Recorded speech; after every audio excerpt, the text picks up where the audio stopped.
रक्षा मंत्री राजनाथ सिंह ने रविवार को कहा कि अगर पाकिस्तान जम्मू कश्मीर में आतंकवाद को समर्थन देना बंद कर दे तो वो उनके साथ बातचीत शुरू करने के लिए तैयार है। बातचीत होगी किस बारे में? आइए इस बारे में विस्तार से बात करते हैं। आप देखना शुरू कर चुके हैं V1 न्यूज। दरअसल राजनाथ सिंह ने बनिहाल में एक चुनावी रैली को संबोधित करते हुए कहते हैं कि पाकिस्तान एक काम करे, आतंकवाद को समर्थन देना बंद कर दे। कौन पड़ोसी देशों के साथ संबंध सुधारना नहीं चाहेगा? यह बात तो सबको पता है कि आप यार दोस्त रिश्तेदार बदल सकते हैं मगर पड़ोसी नहीं बदला जा सकता। पड़ोसी को नसीहत दी जा सकती है कि सुधर जाओ तो हम बात करें। बात कैसी हो?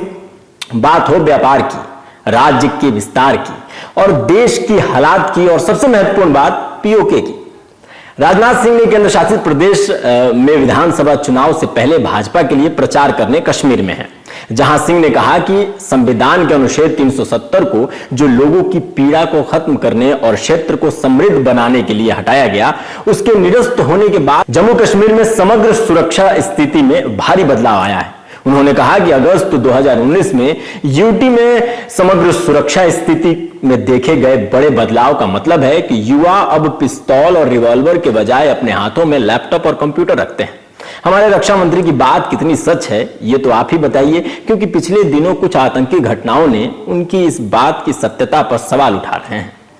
इससे पहले रविवार को राजनाथ सिंह ने पार्टी उम्मीदवार राकेश सिंह ठाकुर के समर्थन में रामबन में चुनावी रैली की और वहां पे उन्होंने संबोधित किया और कहा कि जम्मू कश्मीर में आतंकवादी घटनाओं में 40,000 से ज्यादा लोगों की जान गई है।